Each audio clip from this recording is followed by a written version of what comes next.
दो दोस्त विकी और विकास सेम स्ट्रीम में इंजीनियरिंग कंप्लीट करते हैं। विकी का गोल शुरू से ही क्लियर था।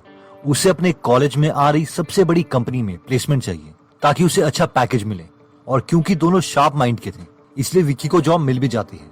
इन्फोसिस 6 लाख पर एनम की सैलरी पर। अब उसे पता है कि कॉर्पोरेट जॉब में पैसे कमाने का एक ही तरीका है, switch and ask for more, यानी थोड़े साल काम करके कंपनीज चेंज करते रहो और नई कंपनी को पुरानी सैलरी स्लिप दिखा के हाइक मांगो। हर बार 10 से 40% की हाइक लो और लाइफ सेट है। एटलीस्ट उसे तो ऐसे ही लगा था। कॉलेज छोड़े हुए 10 से 12 साल हो चुके हैं और विकी बैंगलोर में 30 लाख का पैकेज भी ले रहा है, पर खुश नहीं है। फ्री टाइम नहीं है, टेंशन से बाल सफेद हो गए हैं, हेल्थ को कॉम्प्रोमाइज कर दिया है। विकी को अपने दोस्त विकास की याद आती है और विकी सोचता है, यार विकास क्या कर रहा होगा, वो तो कोई कैंपस प्लेसमेंट में बैठा भी नहीं था, उसकी तो मुझसे भी बुरी हालत होगी। कॉल करके पूछता हूँ। विकी विकास को कॉल करता है और पूछता है, हाँ भाई क्या चल रहा है? पहचाना, मैं विकी बोल रहा हूँ। यार इतने सालों से हमने बात ही नहीं की। विकास कहता है, बढ़िया है यार, मैं ठीक हूँ, तू सुना क्या चल रहा है, कहाँ है आजकल? विकी, बस यार कहाँ हूँगा, बैंगलोर में हूँ, कॉर्पोरेट के धक्के खा रहा हूँ। और थोड़ी प्राउड फीलिंग के साथ बोलता है, हाँ लगा है 30 लाख का पैकेज, अभी कंपनी चेंज करूंगा, नेक्स्ट कंपनी से 35 लाख मांग रहा हूँ, तू सुना क्या चल रहा है? विकास, बस यार तुझे कॉलेज में बताया तो था, मुझे फाइनेंशियल फ्रीडम और टाइम फ्रीडम दोनों चाहिए, अपना काम स्टार्ट करूंगा, यही कहा था, वही कर रहा हूँ, खुद का छोटा सा बिजनेस है। विकी, गुड यार, कितना कमा लेता है? विकास, बस यार थोड़े बहुत कमा लेता हूँ। विकी, बता साले कितने कमाता है? विकास, बस कर लेते हैं 1 से 2 करोड़ का बिजनेस पर मंथ। विकास शॉक्ड, वाह यार तूने तो बड़ा एक्सपैंड कर लिया, तू तो सही निकला। विकास, हाँ तुझे बोला तो था यार, मैं मालिक बनना चाहता हूँ, नौकर नहीं। दोस्तों ये बहुत ही कॉमन स्टोरी है जो ऑलमोस्ट हर कॉलेज में हो रही है। डिफरेंस लोगों की कैपेबिलिटी में नहीं, उनके एटीट्यूड में होता है, फाइनेंशियल आईक्यू का होता है। और आज की इस वीडियो में हम रॉबर्ट कियोसाकी की बुक से फाइनेंशियल आईक्यू सीखेंगे, जो हमें नौकर नहीं बल्कि मालिक कैसे बनना है ये सिखाएगी। तो सबसे पहला फाइनेंशियल आईक्यू आता है making more money. Robert Kiyosaki बोलते हैं कि 1969 में यूएस मर्चेंट मरीन एकेडमी से 4 साल का कोर्स कंप्लीट किया और स्टैंडर्ड ऑयल ऑफ कैलिफोर्निया के साथ अपनी फर्स्ट जॉब स्टार्ट करी, जहां उन्हें साल के 5 लाख रुपए के करीब मिलते थे। ये उस वक्त के टाइम एक अच्छी सैलरी मानी जाती थी। लेकिन उसके बाद उन्होंने मरीन कॉर्प्स ज्वाइन कर ली, जहां उन्हें वियतनाम वॉर में लड़ने जाना था।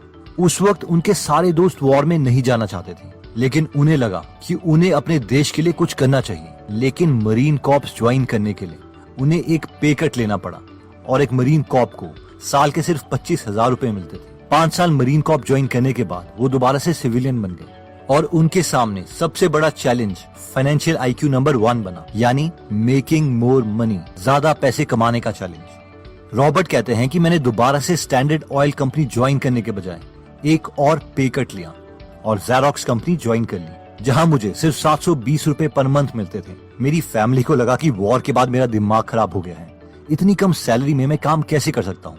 लेकिन मुझे पता था कि अगर मुझे अमीर बनना है तो मुझे बिजनेस करना पड़ेगा, जॉब नहीं। और एक बिजनेसमैन को सेल्स की स्किल्स में अच्छा होना बहुत इंपॉर्टेंट है।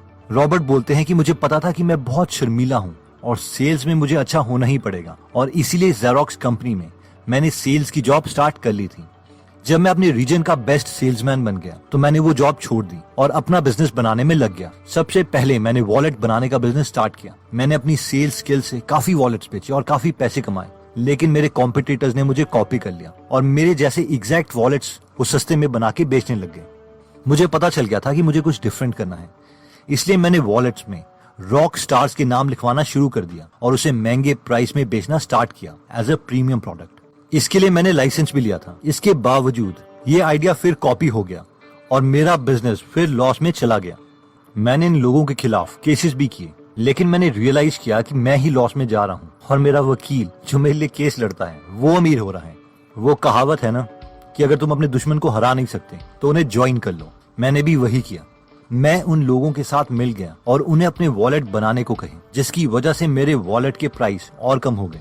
और मैं सेल्स में तो अच्छा था ही, इसलिए मैंने काफी वॉलेट्स बेचे और खूब पैसे कमाए और मैं अपने financial IQ number 1 making more money में अच्छा हो गया। फाइनेंशियल आईक्यू नंबर 2 आता है प्रोटेक्टिंग योर मनी। ये बहुत ही इंपॉर्टेंट फाइनेंशियल आईक्यू है जो मैक्सिमम लोग फॉलो नहीं करते। 3 लोगों की सिचुएशन को इमेजिन करो। सिचुएशन नंबर 1, संदीप साल के 10 लाख रुपए कमाता है, लेकिन 30% टैक्स गवर्नमेंट को दे देता है और उसके पास साल के 7 लाख रुपए बचते हैं। सिचुएशन नंबर 2, विकी भी साल के 10 लाख रुपए कमाता है, लेकिन वो गवर्नमेंट को 15% टैक्स में देता है लीगली, इसलिए उसके पास 8.5 लाख रुपीस बचते हैं। सिचुएशन नंबर 3, कुलदीप भी साल के 10 लाख रुपए ही कमा रहा है, लेकिन वो गवर्नमेंट को 0% टैक्स देता है लीगली, इसलिए उसके पास पूरे 10 लाख बनते हैं। तीनों ने मेहनत बराबर करी, पैसे भी इक्वल कमाए, लेकिन आपकी नजरों में फाइनेंशियल IQ किसका ज्यादा अच्छा होता है? ऑब्वियसली कुलदीप का, क्योंकि वो अपने पैसों को प्रोटेक्ट करना जानता है। अब हम में से कई लोगों को ये बहुत अजीब सा आइडिया लगेगा कि यार एक सिविलाइज्ड सोसाइटी में हमारा फर्ज बनता है कि हमें टैक्स देना चाहिए, बट रॉबर्ट इसके लिए एक कहानी बताते हैं। एक बार एक सोशलिस्ट फार्मर के पास आता है और उसे सोशलिस्ट पार्टी ज्वाइन करने के लिए कहता है। फार्मर कहता है कि यार ये सोशलिस्ट कौन होते हैं, कोई एग्जाम्पल तो दो। इस पर वो सोशलिस्ट बोलते हैं, यार देखो, अगर तुम्हारे पास गाय है तो पूरे गाय वालों को वो दूध इक्वल बटेगा, इसे हम कहते हैं अपनी वेल्थ शेयर करना। वैसे ही अगर तुम्हारे पास शीप है तो सभी गांव वालों को वूल मिलेगी। फार्मर खुश होता है और बोलता है, यार ये इक्वालिटी वाला आइडिया तो बहुत अच्छा है, सोशलिज्म तो अच्छा लग रहा है। फिर वो सोशलिस्ट फार्मर को बोलता है, अगर तुम्हारे पास मुर्गी होगी तो उसके अंडे भी सब शेयर करेंगे। इस पर फार्मर को गुस्सा आ जाता है, वो बोलता है, निकल जाए यहाँ से, मुझे नहीं कोई सोशलिस्ट बनना। इस पर वो सोशलिस्ट बोलता है, गाय के दूध और शीप की कॉटन को शेयर करने के लिए तो तुम खुश थे। जिस पर फार्मर बोलता है, हाँ, क्योंकि मेरे पास गाय और शीप नहीं है, मेरे पास मुर्गियां बहुत हैं। Moral of the story is, share करने के लिए सब राजी हो जाएंगे, बट कंडीशन ये है कि उन्हें खुद से कुछ ना देना पड़े। और रियल वर्ल्ड में भी ऐसा ही होता है। ये सबसे टैक्स लेके सबके लिए काम करने का आइडिया तो अच्छा लगता है, पॉलिटिशियन को वोट भी बहुत मिलते हैं, लेकिन कोई भी अमीर अपनी वेल्थ शेयर नहीं करता और टैक्स कम ही देता है, क्योंकि टैक्स की बुक में 95% पेजेस हैं जिसमें टैक्स से बचने के मेथड्स बताए हैं और सिर्फ 5% पेजेस टैक्स देने के बारे में। इसलिए अपना फाइनेंशियल IQ बढ़ाओ और कम टैक्स दो। अगर किसी कॉज के लिए डोनेट करना है तो उस कॉज में डायरेक्टली डोनेट करो। नेक्स्ट फाइनेंशियल IQ 3 आता है budgeting your money. Middle class लोगों का बजट, जो मिडिल क्लास लोगों को या तो मिडिल क्लास ही रखता है या फिर गरीब बना देता है, कुछ इस तरीके से दिखता है। सबसे पहले वो सारे खर्चे देते हैं जिसमें बिजली का बिल, दूध का बिल, पानी का bill, loan etcetera, house rent सब दिया जाता है, और बाद में सेविंग या इन्वेस्टमेंट पर ध्यान देते हैं। लेकिन वो मिडिल क्लास जो कल को अमीर बन सकते हैं और जिनका फाइनेंशियल IQ ज्यादा है, वो सबसे पहले सेविंग या इन्वेस्टमेंट ही करते हैं और उसके बाद में वो इन खर्चों को देते हैं, और इस सीक्वेंस को वो कभी भी चेंज नहीं करते। रॉबर्ट बताते हैं कि उन्होंने और उनकी वाइफ किम ने एक अकाउंटेंट रखी थी जिसका नाम था बेटी। इन दोनों की मंथली सैलरी करीबन $1000 थी, लेकिन महीने का खर्च करीबन $1500 था। रॉबर्ट ने अपनी अकाउंटेंट बेटी को बोला कि $1000 में से 30% सेविंग और इन्वेस्टमेंट के लिए हम यूज करेंगे और बाकी $700 से हमें $1500 के एक्सपेंसेस मैनेज करने हैं। बेटी को बहुत गुस्सा आ गया। उसने कहा, नहीं नहीं, पहले हम ऐसा करेंगे कि हम पहले सारे उधार और एक्सपेंसेस देंगे और बाद में सेव करेंगे। लेकिन रॉबर्ट ने कहा कि अगर मैंने ऐसा किया तो मैं कभी भी अमीर नहीं बन पाऊंगा। तो moral of the story is कि जरूरी नहीं कि एक अकाउंटेंट फाइनेंशियल IQ में भी अच्छा हो। फाइनेंशियल IQ नंबर 4 आता है लेवरेजिंग योर मनी। जैसे गाड़ी की स्पीड तेज करने के लिए एक्सीलरेटर होता है, उसी तरीके से पैसों को जल्दी ग्रो करने के लिए लेवरेज होती है। आइए इसे सिंपल शब्दों में समझते हैं। जब एक मिडिल क्लास इंसान खुद इन्वेस्ट करता है तो उसकी लेवरेज 1:1 होती है, यानी आपकी ₹1 की इन्वेस्टमेंट ₹1 ही रहेगी। लेकिन अगर आप बैंक से पैसे लेते हैं या किसी इन्वेस्टर से पैसे लेते हैं तो आपकी लेवरेज 1:4 हो जाती है, यानी ₹1 का इन्वेस्टमेंट से हम ₹4 की इन्वेस्टमेंट कर सकते हैं। फॉर एग्जाम्पल, रॉबर्ट ने एक 300 यूनिट का अपार्टमेंट जो कि $20 मिलियन का था उसे लिया था।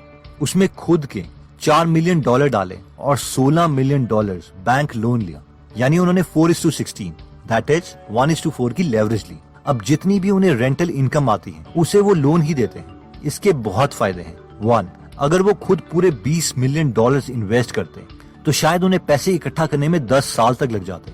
फायदा नंबर 2, जब 10 सालों में वो एक्चुअल में 20 मिलियन की प्रॉपर्टी खरीदते तब तक उस प्रॉपर्टी की एक्चुअल कीमत 20 मिलियन से ज्यादा हो जाती।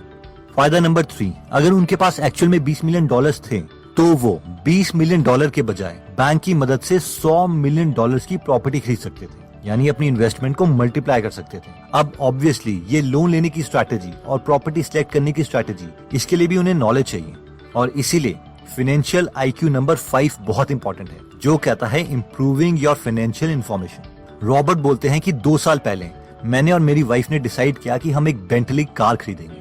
मैं कार उसी वक्त कैश दे के खरीद सकता था, लेकिन मैंने ऐसा नहीं किया। कोई भी अच्छा फाइनेंशियल आईक्यू वाला इंसान ऐसा नहीं करता, क्योंकि $2 लाख की कार जिस दिन मैं शोरूम से बाहर निकालूंगा उसकी कीमत $1,25,000 हो जाएगी। मैंने अपनी गोल्ड की इन्वेस्टमेंट से $2 लाख निकाले और वो $2 लाख अपने ब्रोकर को दिए और उससे कहा कि तेरा काम है कि इस $2 लाख से $2 लाख और कमाए। 8 महीने के बाद वो ब्रोकर मेरे पास आया और वो उस $2 लाख को $4.5 लाख में बदल चुका था। मैंने उसे उसकी ब्रोकरेज फीस दी, $50,000 टैक्स दिए और $2 लाख की नई बेंटली कार ली और बाकी के $2 लाख दोबारा से गोल्ड में कन्वर्ट करके अपने पास रख लिए। इसे कहते हैं पैसे से पैसे कमाना। अब ऐसा नहीं है कि हर ब्रोकर आपके पैसे इंक्रीज कर सकता है, क्योंकि 95% ब्रोकर को खुद ही नहीं पता कि वो कर क्या रहे हैं, और एक अच्छा ब्रोकर ढूंढना भी काफी डिफिकल्ट टास्क है। एनीवेज पॉइंट ये है कि एक मिडिल क्लास इंसान के पास जैसे ही $2 लाख जमा होते हैं तो वो उसी वक्त $2 लाख की कार ले लेता और उसके पास $0 बचते। लेकिन एक हाई फाइनेंशियल आईक्यू वाला इंसान अपने पैसों को हमेशा प्रोटेक्ट करके रखता है। अब रॉबर्ट ये एक तरह से मुफ्त की बेंटली इसीलिए ले पाए क्योंकि उनके पास एक सबसे बड़ा एसेट था, और वो था फाइनेंशियल एजुकेशन, यानी पैसे की समझ। और वो उन्होंने गेन करी है अपने से पहले आए एक्सपीरियंस्ड लोगों से, उनकी बुक्स पढ़ के, उनके लाइफ एक्सपीरियंस से सीख के। इसलिए अगर आप भी अपनी फाइनेंशियल एजुकेशन को इम्प्रूव करना चाहते हैं तो मैं रेकमेंड करूंगा कि आप फाइनेंशियल बुक्स पढ़ें, जैसे कि rich dad poor dad, why A students work for C students, retire young retire rich, think and grow rich, lean startup, the little book on common sense investing, intelligent investor etcetera.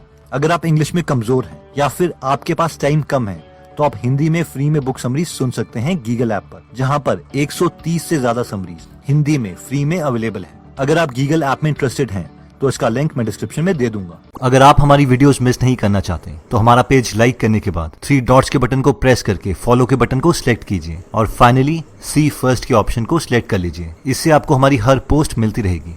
जय हिंद।